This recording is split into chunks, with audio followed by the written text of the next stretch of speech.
TMS Soundararajan குறித்த நினைவுகளை பகிர்ந்து கொள்கிறார் கவிஞர் வைரமுத்து. மனம் கனத்து போய் கிடக்கிறது. கண்கள் தம்மை அறியாமல் கண்ணீரை பெருக்குகின்றன. TMS என்ற மனிதன் வெறும் பாடகன் மாத்திரமல்ல, தமிழ்நாட்டு சரித்திரத்தோடு தன் குரலை கலந்து வளர்ந்த பெருமகன். என்னுடைய பிஞ்சு வயதிலிருந்து அவர் பாடல் கேட்டுத்தான் வளர்ந்திருக்கிறேன். 40களில் 50களில் பிறந்தவர்கள் யாரும் TMSஇன் குரலை தவிர்த்து விட்டு வளர்ந்திருக்க முடியாது.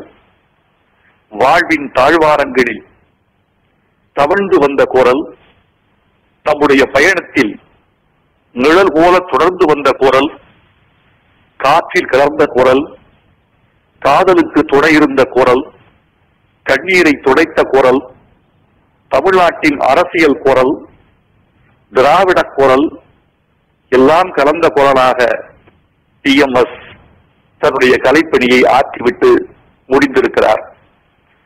தியாகராஜ பாகவதரின் குரலை கண்டு அதை நகலெடுத்து பாடத் தொடங்கிய TMS பின்னாளில் அவர் பாணியிலிருந்து முற்றும் விடுபட்டு தனக்கென்று ஒரு சொந்த பாணியை உண்டாக்கி கொண்டார். இன்று வரைக்கும் எம்ஜிஆர் அவர்கள் நினைவு கொள்ளப்படுவது TMSஇன் அந்த ஆண்மை கலந்த குரலில்தான். சிவாஜி அவர்கள் நினைவு கூறப்படுவது TMS அவர்களின் அந்த கவலை நோய்ந்த குரலில்தான்.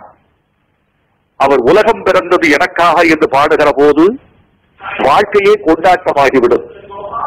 ஏன் பிறந்தாய் மகனே என்று பாடுகிற போது வாழ்க்கையே துக்கமாகிவிடும். அண்ணன் காட்டிய வழியம்மா என்ற பாடலில் அவருடைய கதறல் அந்த பாட்டு முழுக்க ஊடாடி இருக்கும்.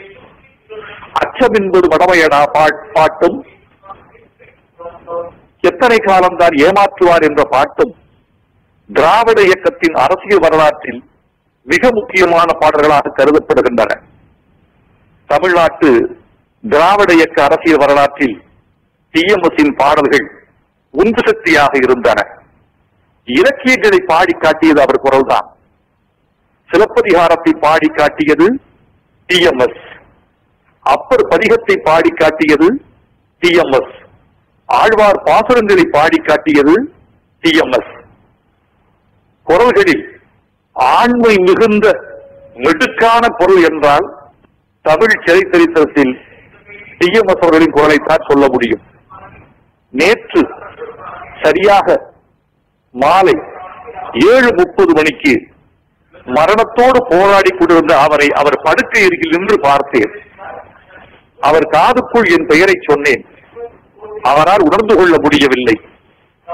மரணத்திற்கு பக்கத்தில் அந்த மனிதன் போராடி கொண்டிருந்த போது என் மனது வெடித்து விடும் போல் இருந்தது. சக்தி சுட்டதனா கை விட்டதனா என்று பாடியவர், வீடு நோக்கி ஓடி வந்த என்னையே என்ற பாடலை உயிர் கொடுத்து பாடியவர் இன்று நம்மோடு இல்லை. காற்றில் அவர் குரல் என்றென்றும் விழுந்து கொண்டே இருக்கும். பாடல் பழகுகிறவன் அவர் பாடலை பாடாமல் பழக முடியாது. வீடு வரை உறவு, வீதி வரை மனைவி, காடு வரை பிள்ளை, கடைசி வரை TMS.